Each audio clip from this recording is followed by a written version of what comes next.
I watched in horror as my 8-year-old daughter pressed herself against the pool deck, tears streaming down her face.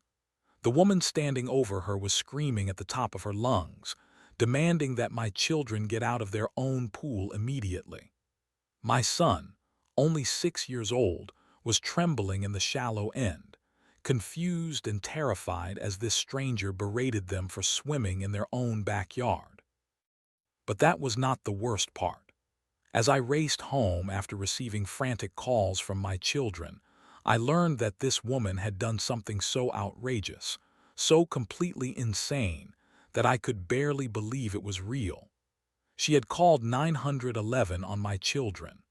She told the emergency dispatcher that there were kids trespassing in a pool and that they were in immediate danger. The pool was ours. The property was ours. And the woman making these calls was about to learn a lesson she would never forget. 5 years ago, I thought I had found paradise. After working double shifts for nearly a decade and saving every penny we could, my wife and I finally had enough money to buy our dream home. It was a modest lakefront property with something I had always wanted for my children: a private swimming pool overlooking the most beautiful lake I had ever seen. The house itself was nothing fancy: 3 bedrooms, 2 bathrooms, and a kitchen that needed some work. But the moment I walked onto that back deck and saw the crystal-clear pool reflecting the morning sun, with the lake stretching endlessly beyond it, I knew we had found our sanctuary. This was where my children would grow up. This was where we would build memories that would last a lifetime. I remember the first day my kids saw the pool. My daughter Emma was only 3 then, and my son Jake had just turned 1. Emma squealed with delight and immediately wanted to jump in, even though it was still too cold for swimming.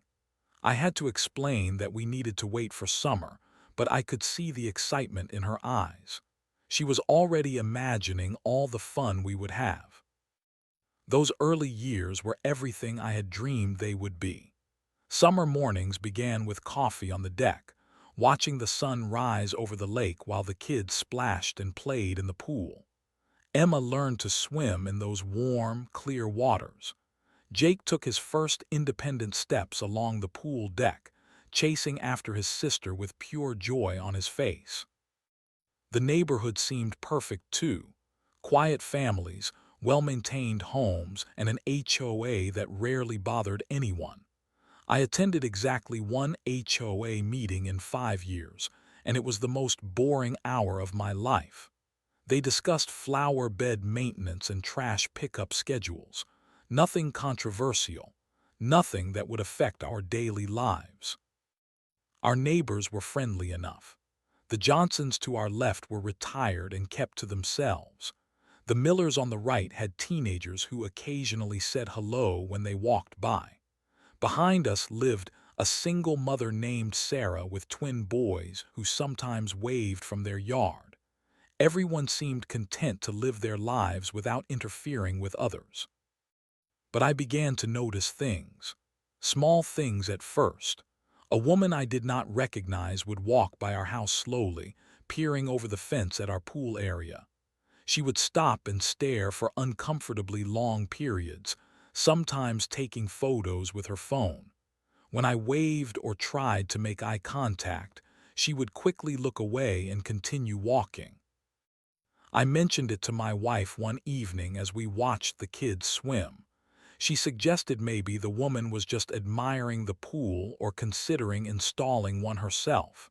That made sense. Our pool was beautiful and it was visible from the street. I decided not to worry about it. The peace lasted 3 more months. During that time, I noticed the same woman having intense conversations with other neighbors. She would gesture toward our house while talking, her voice raised and her body language aggressive. I could not hear what she was saying, but her tone suggested she was complaining about something. Still, I chose to ignore it. We were not doing anything wrong. We followed all the HOA rules, kept our property maintained, and never caused any disturbances. Our children played quietly in the pool during reasonable hours. We had barbecues occasionally, but never late at night or loud enough to bother anyone. I was naive to think that following the rules would be enough. I had no idea that some people believe the rules do not apply to everyone equally. Some people believe that their desires and opinions matter more than property rights, common decency, or the welfare of children. Some people will use any tool available to them, including emergency services, to get what they want. The woman I had been seeing around our neighborhood was about to teach me just how far entitlement can go. Her name was Linda, though everyone in the neighborhood called her something else behind her back. She was 52 years old, recently divorced, and had moved into the house 3 streets over about 6 months earlier. Within weeks of her arrival, she had somehow gotten herself elected to the HOA board and appointed herself as the unofficial neighborhood enforcer. Linda had a 16-year-old son named Derek who was, according to her, the most amazing teenager who had ever existed. Derek was athletic, intelligent, popular, and destined for greatness. Every conversation with Linda eventually became about Derek and his many accomplishments. She truly believed that the world owed her son special treatment simply because he was her child.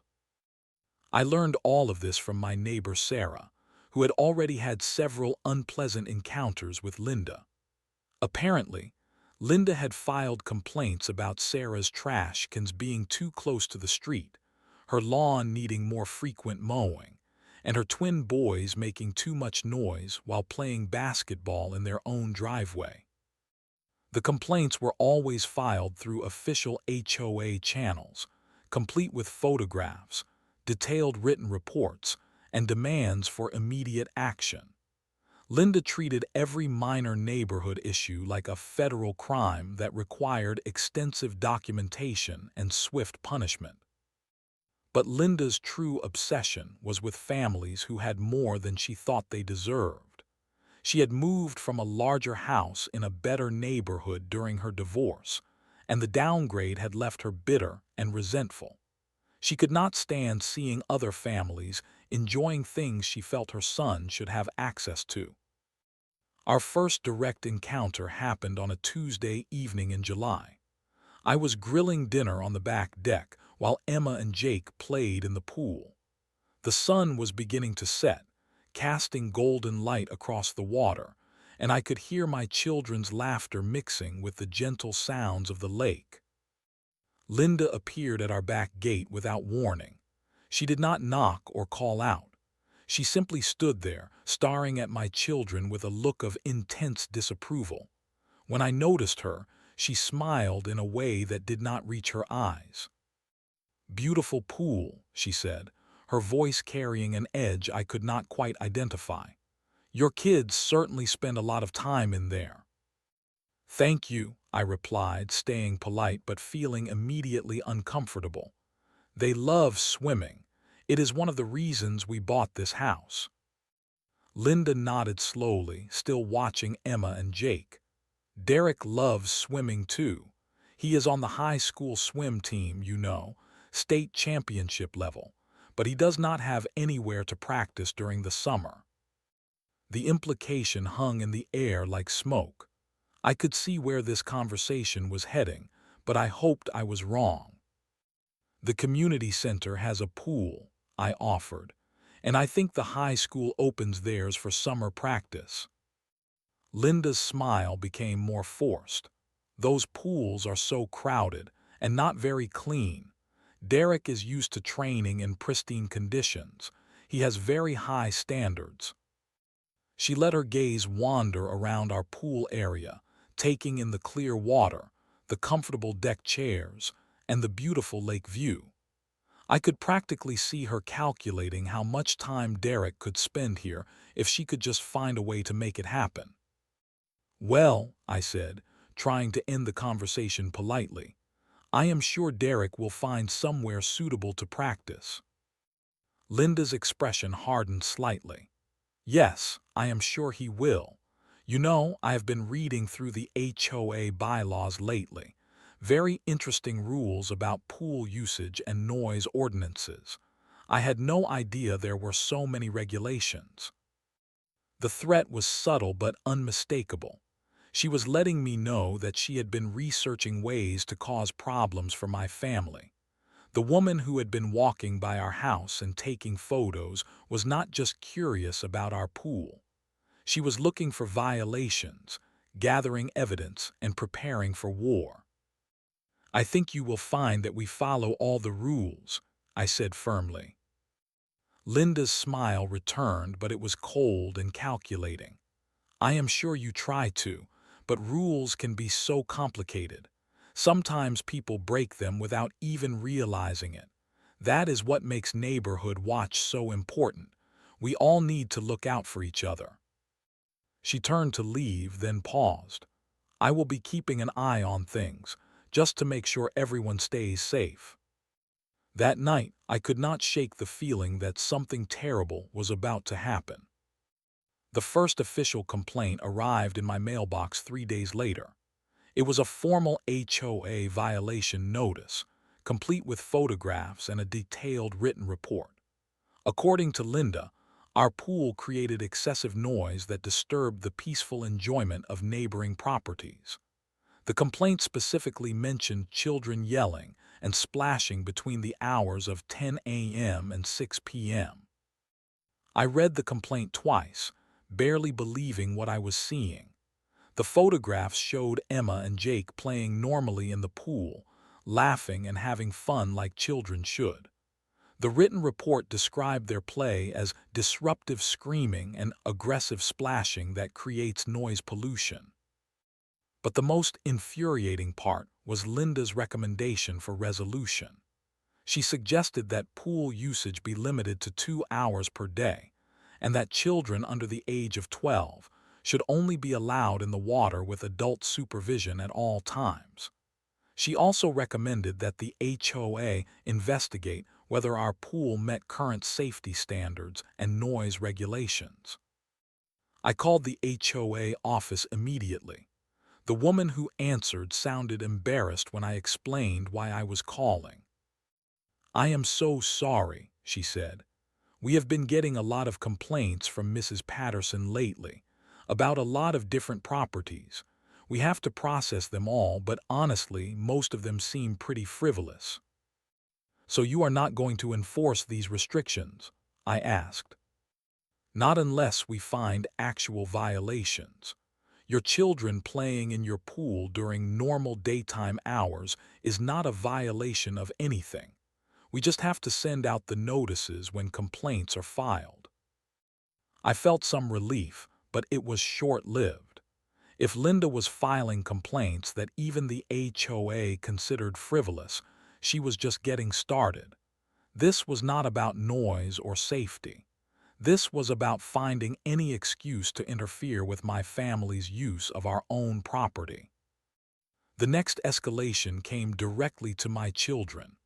I was at work when Linda cornered Emma and Jake in our backyard. They were playing quietly in the shallow end when she appeared at the fence, calling out to them. You kids need to get out of that pool right now, she told them. It is not safe for you to be in there without your parents. Emma, who was 8 years old and a strong swimmer, was confused. But we are allowed to swim by ourselves. Daddy said we could. Your daddy is not here, Linda replied sharply. And I am an adult who is telling you to get out. You need to listen to me. My children, who had been taught to respect adults, reluctantly climbed out of the pool. Linda then spent 10 minutes lecturing them about water safety, property rules, and the importance of following instructions from neighborhood adults. She told them that Derek needed to use the pool for his swimming practice and that they should consider sharing. When I came home that evening, Emma was upset and confused. She asked me if she had done something wrong by swimming without me there. Jake wanted to know why the lady was mad at them. I had to explain that some grown-ups do not always make good choices, and that they should never let strangers tell them what to do in their own backyard. But I was furious. An adult had confronted my children and made them feel unsafe in their own home. That crossed a line that I would not tolerate. I called Linda that night. When she answered, her voice was sickeningly sweet. "I was just trying to help," she said when I explained why I was upset. "Those children should not be unsupervised around water. It is a liability issue." "They are supervised," I replied firmly. "They are in their own backyard and they are both excellent swimmers. You have no right to tell my children what to do on my property." Linda's tone changed instantly. "Actually, I have every right to ensure child safety in this neighborhood. As an HOA board member, I have a responsibility to report dangerous situations. And frankly, I think you are being defensive because you know I am right." "Stay away from my children," I said. "Or what?" Linda asked. "You will call the police, because I can call them too. I can call them about noise violations, safety hazards, and parents who refuse to follow community guidelines." She hung up before I could respond, but her message was clear. She was not going to stop. If anything, she was going to escalate. The next week, I received 2 more HOA complaints. One claimed that our pool lights were too bright and created light pollution after sunset. The other suggested that our pool equipment was not properly maintained and could contaminate the lake water. Both complaints were ridiculous, but they required official responses and inspections. Linda was using the HOA bureaucracy to harass us, and she was just getting started. I had no idea how far she was willing to go until the day she called 911. July 15th started like any other summer day. I had to work late to finish a project, so I would not be home until after 6. My wife was visiting her sister in another city. Emma and Jake had permission to swim in the pool as long as they followed all the safety rules we had established. The kids knew the routine. No running on the deck, no diving in the shallow end, no swimming alone if they felt tired or sick. Emma was responsible for making sure Jake stayed safe, and Jake knew to listen to his sister. They had been swimming unsupervised for 2 years without a single incident. At 3:47 p.m. my phone rang. It was Emma and she was crying. "Daddy, the mean lady is here again," she sobbed. "She is yelling at us and saying we have to get out of the pool. She says Derek needs to swim now." I could hear Linda in the background, her voice sharp and aggressive. "These children are trespassing in this pool. They do not have permission to be here." "Emma, stay on the phone with me," I said, my heart racing. "Put me on speaker."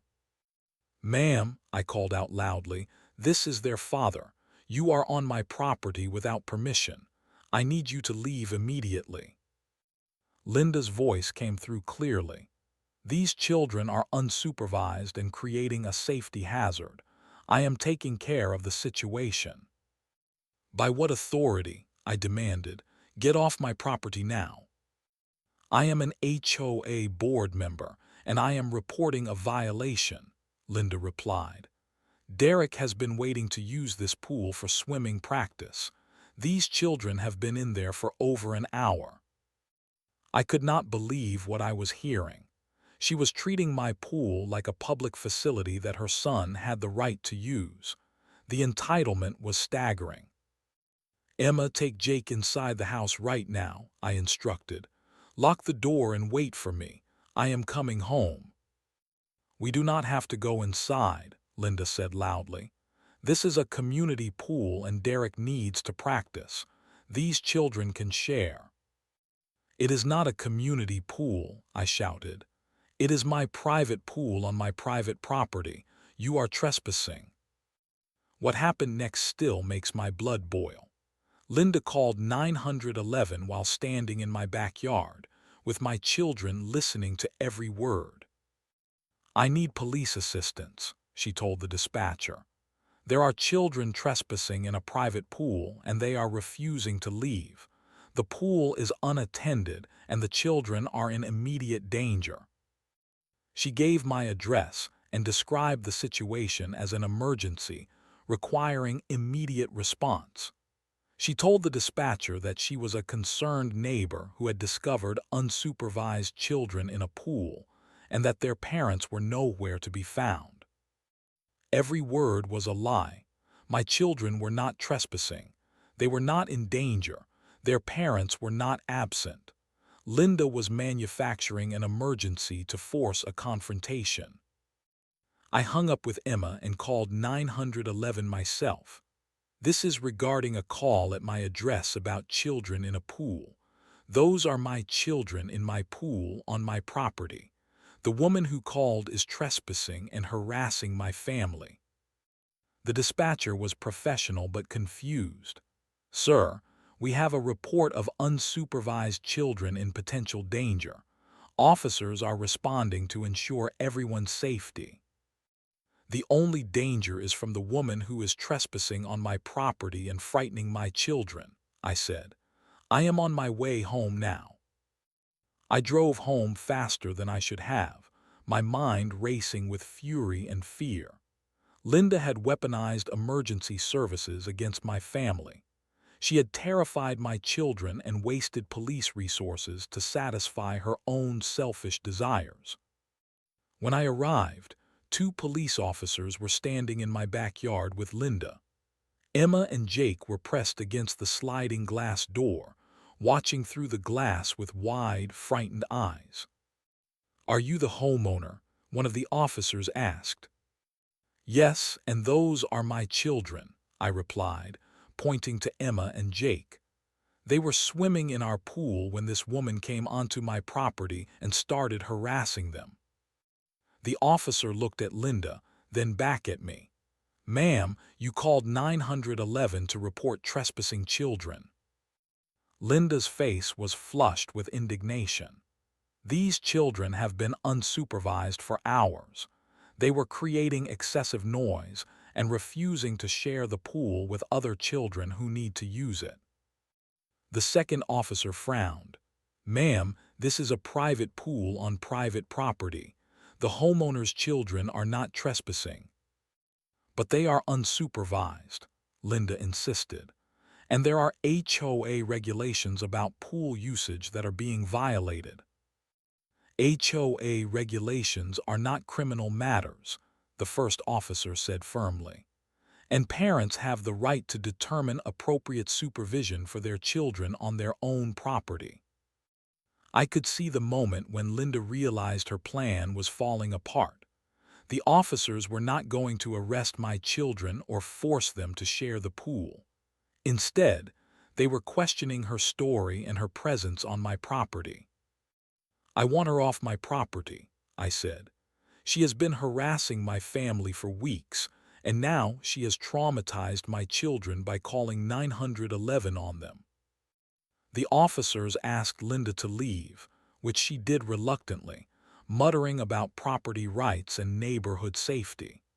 But as she walked away, she turned back and said something that chilled me to the bone. "This is not over. I will make sure those children learn to respect community rules." She was threatening my children, and I was done being diplomatic. That night, after Emma and Jake were asleep, I sat at my kitchen table and made a decision that would change everything. I was not going to let Linda continue terrorizing my family. I was not going to hope that she would eventually get bored and move on to other targets. I was going to fight back using every legal tool available to me. I started by documenting everything that had happened. I wrote down dates, times, and detailed descriptions of every interaction with Linda. I saved all the HOA complaint letters, photographed the violation notices, and wrote out word-for-word accounts of her conversations with my children. Then I began researching harassment laws in our state. What I discovered was both encouraging and infuriating. Linda's behavior clearly met the legal definition of harassment. She had engaged in a pattern of conduct that served no legitimate purpose and was intended to cause fear or distress. The 911 call was particularly problematic for her.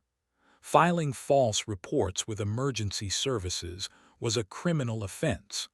Claiming that my children were trespassing when they were on their own property was not just wrong, it was potentially illegal. I spent hours reading about HOA regulations and property rights. I learned that HOA boards have specific limitations on their authority, and that individual board members have no special rights to enter private property or confront residents about alleged violations. But I needed professional help. The next morning, I called 3 different law firms that specialized in harassment cases and HOA disputes. The third attorney I spoke with, Maria Santos, understood the situation immediately. "This is a clear case of harassment," she said after I explained what had been happening. "The 911 call alone gives us grounds for a restraining order, but I suspect there is more to this story." She was right. When Maria started making inquiries about Linda's history, we discovered that our family was not her first target. Linda had been involved in similar disputes in her previous neighborhood, including a case where she had called police on a neighbor's children for playing too loudly in their own yard. More importantly, Maria found records of other complaints against Linda in our current neighborhood. The HOA office had received formal complaints about Linda's aggressive behavior from 3 different families. The complaints described her as confrontational, obsessive, and prone to filing frivolous violation reports. "She has a pattern," Maria explained. "This is not about your pool or your children. This is about a woman who uses bureaucracy and intimidation to control her neighbors." Maria also discovered something that made my blood boil. Linda had been telling other neighbors that she had special arrangement with the HOA that allowed Derek to use community pools for swimming practice. She had implied that our pool was somehow designated for shared use. It was all lies, but Linda had been spreading these lies to build support for her position and to make her demands seem reasonable. Within a week, Maria had prepared a comprehensive legal strategy. We would file for a restraining order based on Linda's harassment of my family. We would file a complaint with the police about the false 911 report. We would demand that the HOA investigate Linda's abuse of her board position and her pattern of frivolous complaints. But the most important discovery came from talking to other neighbors who had been victimized by Linda. Sarah, my neighbor with the twin boys, had documentation of Linda's complaints about her family. The Johnsons had been threatened with HOA violations for their flower garden. Even the Millers had received complaints about their teenagers' cars being parked on the street. Linda had been systematically targeting families throughout the neighborhood, using her HOA position to harass anyone who did not submit to her demands or who had something she wanted. "We are not just fighting for your family," Maria told me. "We are fighting for the entire neighborhood. This woman has created a climate of fear and intimidation that affects everyone." I realized that my personal battle with Linda was part of a much larger problem. She was a bully who had found a system she could manipulate to get what she wanted. The HOA complaints, the 911 calls, the confrontations with children were all tools in her arsenal. But bullies have a weakness. They rely on their victims being isolated and afraid. When victims band together and fight back with knowledge and determination, bullies lose their power. I was about to show Linda what happened when her victims decided to fight back. The HOA board meeting on August 3rd was standing room only. Word had spread throughout the neighborhood that something big was going to happen. Maria had requested a special session to address Linda's conduct and the complaints against her. I arrived early with a folder containing all of our documentation. Maria had prepared a presentation that would expose Linda's pattern of harassment and abuse of her position. But I was not prepared for what I saw when I walked into that room.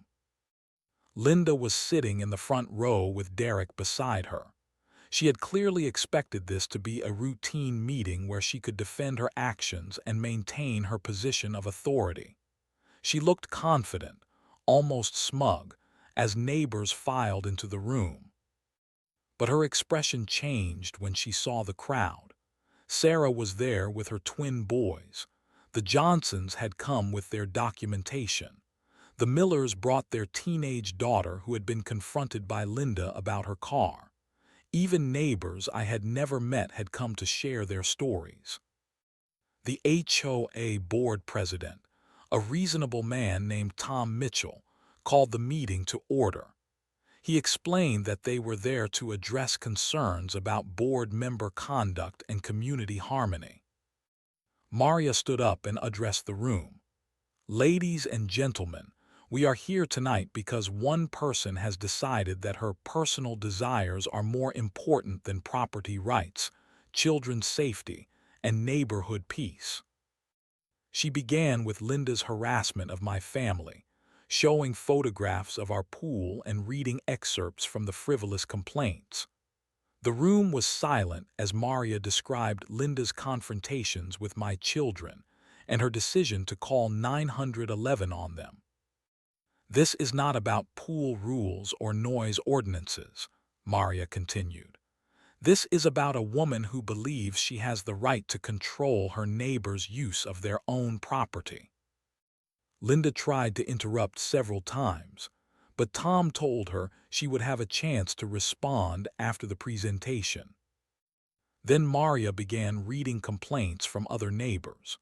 Sarah described how Linda had threatened to call Child Protective Services because her boys played basketball in their own driveway. The Johnsons explained how Linda had demanded they remove flower beds that had been in place for 15 years. The most damning evidence came from the HOA office itself. Maria had obtained records showing that Linda had filed 63 complaints in 8 months. The average board member filed fewer than 5 complaints per year. "Mrs. Patterson has weaponized the HOA complaint system," Maria said. "She has turned it into a tool for personal vendettas and neighborhood control." When Maria finished, the room was buzzing with angry conversations. I could see neighbors comparing notes and realizing that they had all been victims of the same person. Tom asked Linda to respond to the allegations. What happened next was one of the most spectacular meltdowns I have ever witnessed. Linda stood up and immediately began attacking everyone in the room. She accused Sarah of being a negligent mother. She called the Johnsons' flower garden an eyesore. She told the Millers that their teenagers were delinquents who brought down property values. "You are all jealous," she screamed, her voice echoing in the packed room. "You are jealous because Derek is special and deserves better than what this neighborhood offers. You are jealous because I have standards and I am not afraid to enforce them." She turned to me with pure hatred in her eyes. "And you are the worst of all. You have everything handed to you while my son has to struggle. That pool should be available for the children who really need it." The room erupted. Neighbors began shouting back at Linda, calling her entitled and demanding her resignation from the board. Tom was banging his gavel trying to restore order, but Linda was not finished. "I will not let you destroy this neighborhood," she continued. "I will call police. I will file complaints. I will do whatever it takes to protect decent families from people like you." That was when Maria played her trump card. She stood up and announced that we had filed formal complaints against Linda with the police department, the county harassment division, and the state attorney general's office. "Mrs. Patterson," Maria said calmly, "you have been served with a restraining order requiring you to stay away from my client's family and property. You have also been notified that filing false police reports is a criminal offense." Linda's face went white. She looked around the room at all the neighbors she had antagonized, all the people she had threatened and harassed. For the first time, she realized that her victims had found their voices. The HOA board voted unanimously to remove Linda from her position. They also voted to implement new policies, preventing board members from filing complaints without proper documentation and community support. But the best moment came when Derek stood up and apologized to the room. "I am sorry for my mother's behavior," he said quietly. "I never asked her to do any of this. I just wanted to swim at the community center like everyone else." Linda grabbed her son's arm and stormed out of the meeting, but not before promising that she would find a way to make us all pay for what we had done. She was wrong. We had already won. The legal consequences for Linda came swiftly and decisively. Within 2 weeks of the HOA meeting, she was served with multiple restraining orders from different families. The police department charged her with filing false reports, and the county prosecutor decided to pursue harassment charges. But the most satisfying consequence was the one Linda brought on herself. Her behavior at the HOA meeting had been recorded by multiple neighbors and uploaded to social media. The video of her meltdown went viral in our community, making her the subject of widespread ridicule and disgust.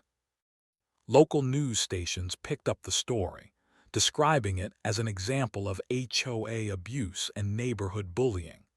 Linda's name became synonymous with entitled behavior and harassment.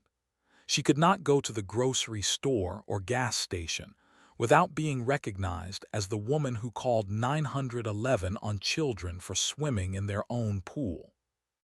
The social pressure became too much for Linda's family.